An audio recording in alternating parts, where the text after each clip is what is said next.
I was watching the waves crawl toward the shore when my phone lit up. Her name burned on the screen.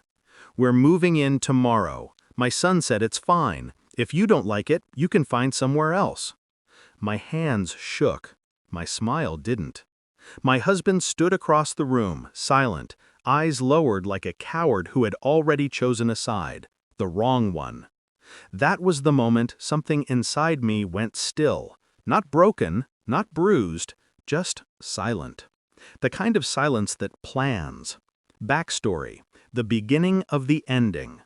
I met him 5 years ago, back when he still had a backbone. He was ambitious, tender, the kind of man who said he wanted to build a life with me, not on top of me.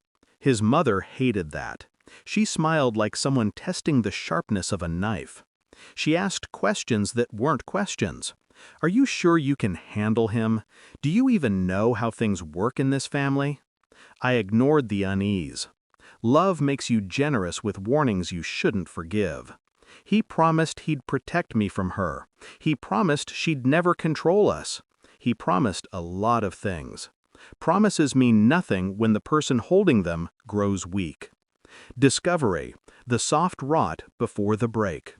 The change was subtle at first. He stopped looking me in the eyes. He started deferring to her.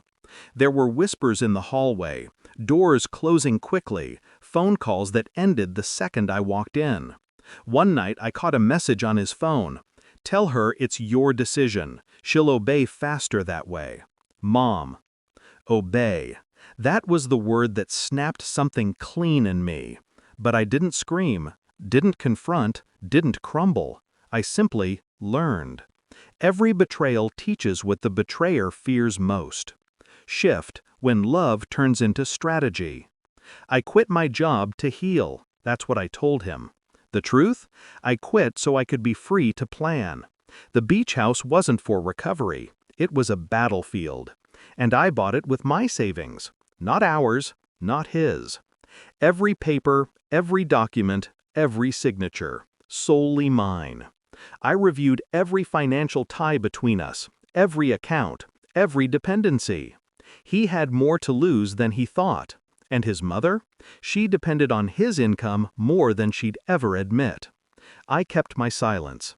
Silence is the most underestimated weapon. Execution: the revenge they never saw coming. When she said she was coming to move in, I said nothing. I simply prepared. I hired a lawyer the next morning. Not for divorce, not yet. For property protection.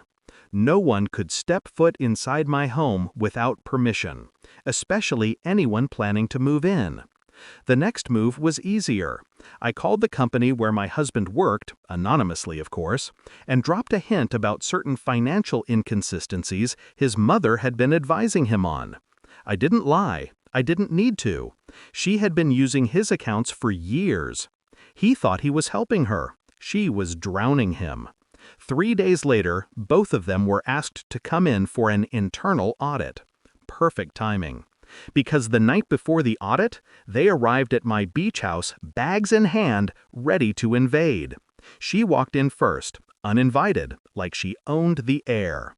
He followed her, guilt written across his face. I stood in the center of the room, the ocean roaring behind me. "You can't stay here," I said calmly. "You don't get to decide," she snapped. I lifted the folder from the table, a stack of legal documents stamped in bold ink. I do. Legally, this house is mine alone. And as of this morning, both of you are under investigation for financial misuse. I simply told the truth. Her face drained of color. My husband's knees nearly buckled. "You did this?" he whispered. "No," I corrected. "You did this. I just stopped protecting you from the consequences." She opened her mouth to scream. I opened the door instead. "Leave, before the officers arrive with more questions." They left, not gracefully. The silence afterward was the first real peace I'd had in years. Payoff: the life after the fire. He texted, he begged, he promised again. This time, I didn't even need to reply.